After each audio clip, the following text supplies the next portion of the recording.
ଏବେ ସୁଭଦ୍ରା ଯୋଜନା ତୃତୀୟ କିସ୍ତିର ଟଙ୍କା କେଉଁ ଡେଟ୍ରେ ପଡ଼ିବ ଏହାକୁ ନେଇକି ଆନାଉନ୍ସ କରିଛନ୍ତି ଉପମୁଖ୍ୟମନ୍ତ୍ରୀ ଶ୍ରୀମତୀ ପ୍ରଭାତୀ ପରିଡ଼ା।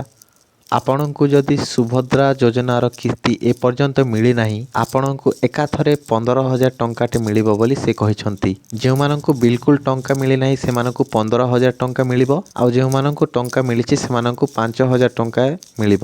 କିନ୍ତୁ ତୃତୀୟ କିସ୍ତି କେବେ ଆସିବ ତାର ଗୋଟିଏ ସମ୍ପୂର୍ଣ୍ଣ ଡେଟ୍ ଆନାଉନ୍ସ କରିଛନ୍ତି। ଏ ଭିଡ଼ିଓଟିକୁ ଆପଣ ଶେଷ ପର୍ଯ୍ୟନ୍ତ ଦେଖିଲେ ହିଁ ସମ୍ପୂର୍ଣ୍ଣ ସୂଚନା ପାଇପାରିବେ। ଆପଣ ଏଥିରେ କେମିତି ସାମିଲ ହେବେ ଓ ଆପଣ ଏଥିରେ କେମିତି ଟଙ୍କା ପାଇପାରିବେ ଆଉ ତୃତୀୟ କିସ୍ତିର ଟଙ୍କା କେଉଁ ଡେଟ୍ରେ କେଉଁ ସମୟରେ କେଉଁ ଜାଗାରେ ମିଳିବ ତାର ସମ୍ପୂର୍ଣ୍ଣ ସୂଚନା ମଧ୍ୟ ଆପଣ ଏହି ଭିଡ଼ିଓରେ ଜାଣିବା ପାଇଁ ପାଇବେ। ବାସ୍ ଭିଡ଼ିଓଟିକୁ କମ୍ପ୍ଲିଟଲି ଆପଣମାନେ ଦେଖନ୍ତୁ ଆଉ ଯଦି ମୋ ଚ୍ୟାନେଲଟିକୁ ନୂଆ କରି ଆସିଛନ୍ତି ତାହେଲେ ସବସ୍କ୍ରାଇବ୍ କରିଦିଅନ୍ତୁ ଆଉ ପାଖରେ ଥିବା ବେଲ୍ ଆଇକନ୍କୁ ପ୍ରେସ୍ କରିକି ଅଲ୍ରେ ସିଲେକ୍ଟ କରିଦିଅନ୍ତୁ। ଏଥିରେ ଲେଖା ହେଇଛି ମହିଳାମାନଙ୍କୁ ମିଳିବ 15,000 ଟଙ୍କା ତୃତୀୟ କିସ୍ତି ପାଇପାରିବେ ହିତାଧିକାରୀ। ଦ୍ୱିତୀୟ କିସ୍ତି ନ ମିଳିଥିଲେ ଏକାଥରେ ସରକାର ଦେବେ 3 କିସ୍ତିର ଟଙ୍କା।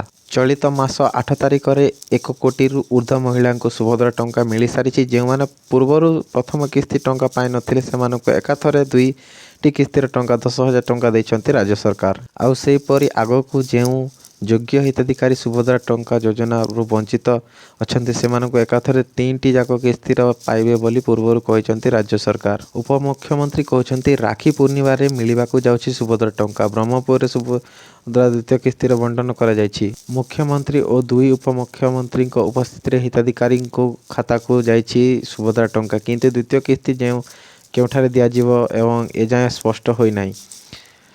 ହେଲେ ସରକାରଙ୍କ ପକ୍ଷରୁ ସ୍ପଷ୍ଟ କରାଯାଇଛି ଯେଉଁମାନେ 2ଟି ଯାକ କିସ୍ତି ପାଇସାରିଛନ୍ତି ସେମାନଙ୍କୁ ସରକାର ଦେବେ 5,000 ଟଙ୍କା ଓ ଯେଉଁମାନେ ଆଦୌ ସୁଭଦ୍ରା ଟଙ୍କା ପାଇନାହାନ୍ତି ସେମାନଙ୍କୁ 15,000 ଟଙ୍କା ଦେବେ ବୋଲି ସରକାର କହିଛନ୍ତି। ମାର୍ଚ୍ଚ 31 ତାରିଖ ସୁଭଦ୍ରା ଆବେଦନ ପ୍ରକ୍ରିୟାକୁ ବନ୍ଦ କରି ସର୍ଭେ କରିପାରିବେ ସରକାର। ଡୋର୍ ଟୁ ଡୋର୍ ଯାଇ 1-to-1 ସର୍ଭେ କରିବେ ଅଧିକାରୀ। ଫିଲ୍ଡ ଭେରିଫିକେସନ୍ ପରେ ଯାହା ରହିବ ରକ୍ଷାବନ୍ଧନରେ ଏକାସଙ୍ଗେ 3ଟି କିସ୍ତି ମିଳିବ। ଯେଉଁମାନେ ଯୋଗ୍ୟ ହିତାଧିକାରୀ ସେମାନେ ଏକାଥରକେ ସୁଭଦ୍ରାର 3ଟି କିସ୍ତି ପାଇପାରିବେ। ତେବେ ମହିଳାଙ୍କୁ ସ୍ୱାବଲମ୍ବୀ କରିବାକୁ ସରକାର ଆଣିଛନ୍ତି ସୁଭଦ୍ରା ଯୋଜନା। ମାତ୍ର 9 ମାସରେ ଏହି ଯୋଜନାରେ ଯୋଡ଼ି ହୋଇଛନ୍ତି 1 କୋଟିରୁ ଉର୍ଦ୍ଧ୍ୱ ମହିଳା। ଏହା ବିଜେପି ସରକାର ପାଇଁ ଗୋଟେ ବଡ଼ ଉପଲବ୍ଧି ବୋଲି କୁହାଯାଉଛି। ସରକାର କହୁଛନ୍ତି କି ଯେଉଁମାନେ ବିଲକୁଲ ଯେଉଁମାନେ ଟଙ୍କା ପାଇନାହାନ୍ତି ସେମାନଙ୍କୁ 15,000 ଟଙ୍କା ଦେବୁ ଆଉ ଯେଉଁମାନେ ଗୋଟିଏ କିସ୍ତି ପାଇଛନ୍ତି ଆଉ ଗୋଟିଏ କିସ୍ତି ପାଇନାହାନ୍ତି ସେମାନଙ୍କୁ ଏକା ସାଙ୍ଗକେ 10,000 ଟଙ୍କା ଦେବୁ ଆଉ ଯେଉଁମାନେ ଗୋଟିଏ କିସ୍ତି ପାଇଛନ୍ତି 2ଟି କିସ୍ତି ପାଇଛନ୍ତି ସେମାନଙ୍କୁ 5,000 ଟଙ୍କା ଦେବୁ। ଆଉ ମାର୍ଚ୍ଚ 31ରେ ଆବେଦନ ପ୍ରକ୍ରିୟାକୁ ବନ୍ଦ କରାଗଲା। ଏବେ ଡୋର୍ ଟୁ ଡୋର୍ ଅଫିସରମାନେ ଆସିକି ସର୍ଭେ କରିବେ। ଯେମିତି ପୂର୍ବରୁ ଫିଲ୍ଡ ଅଫିସରମାନେ ଭିଜିଟ୍ କରିକି ଯେଉଁ କାରଣ ଜାଣୁଥିଲେ କାହିଁକି ଟଙ୍କା ମିଳିଲା ନାହିଁ ସେମିତି ହିଁ ଆପଣଙ୍କୁ ପ୍ରତ୍ୟେକ ଜିଲ୍ଲାରେ ପ୍ରତ୍ୟେକ ଗ୍ରାମରେ ପ୍ରତ୍ୟେକ ଗ୍ରାମ ପଞ୍ଚାୟତ ପ୍ରତ୍ୟେକ ଗ୍ରାମରେ ଆପଣଙ୍କୁ କାହିଁକି ସେମାନେ ଟଙ୍କା ମିଳିଲା ନାହିଁ ବୋଲି ସେମାନେ ଘରକୁ ଘର ଯାଇକି ଯାଞ୍ଚ କରିବେ ଓ ତାର ଯଦି ଆପଣ ଯୋଗ୍ୟ ତାହେଲେ ଆପଣଙ୍କ ଖାତାରେ ଟଙ୍କା ପଡ଼ିବ।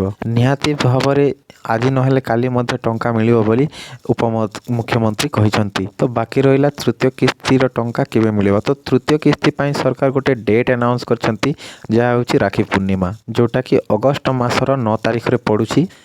ସେହି ତାରିଖରେ ଆପଣଙ୍କୁ 3ଟି କିସ୍ତିର ଟଙ୍କା ମିଳିଯିବ ବୋଲି ସରକାରଙ୍କ ପକ୍ଷରୁ କୁହାଯାଉଛି। ଆଉ ଯେଉଁମାନେ ଟଙ୍କା ପାଇଛନ୍ତି ଅଲରେଡ଼ି ତ ସେମାନଙ୍କୁ ନର୍ମାଲି 5,000 ଟଙ୍କା ମିଳିବ ଆଉ ଯେଉଁମାନେ ଟୋଟାଲି ଟଙ୍କା ପାଇନାହାନ୍ତି ବାସ୍ ସେମାନଙ୍କୁ ରାକ୍ଷୀ ପୂର୍ଣ୍ଣିମା ଦିନ ମାନେ ଅଗଷ୍ଟ 5 ତାରିଖରେ ଆପଣଙ୍କୁ ଟଙ୍କା ମିଳିଯିବ। ଏକାଥରେ ଟଙ୍କା ମିଳିଯିବ ବୋଲି ସରକାର କହିଛନ୍ତି। ତ ଏ ଥିଲା ସମ୍ପୂର୍ଣ୍ଣ ଅପଡ଼େଟ୍। ତ ଯଦି ଭିଡ଼ିଓ ଭଲ ଲାଗିଲା ତାହେଲେ ଲାଇକ୍ କରନ୍ତୁ ଆଉ ଚ୍ୟାନେଲ୍ ସହିତ ଯୋଡ଼ିକି ରହିଥାନ୍ତୁ। କିଛି ମଧ୍ୟ ଓଡ଼ିଶାରେ ଯଦି କୌଣସି ସ୍କିମ୍ ଆସିଛି କିମ୍ବା କୌଣସି ନୂଆ ଅପଡ଼େଟ୍ ଆସିଛି ତାହେଲେ ମୁଁ ଆପଣମାନଙ୍କୁ ଜଣାଇବି। ତ ଧନ୍ୟବାଦ।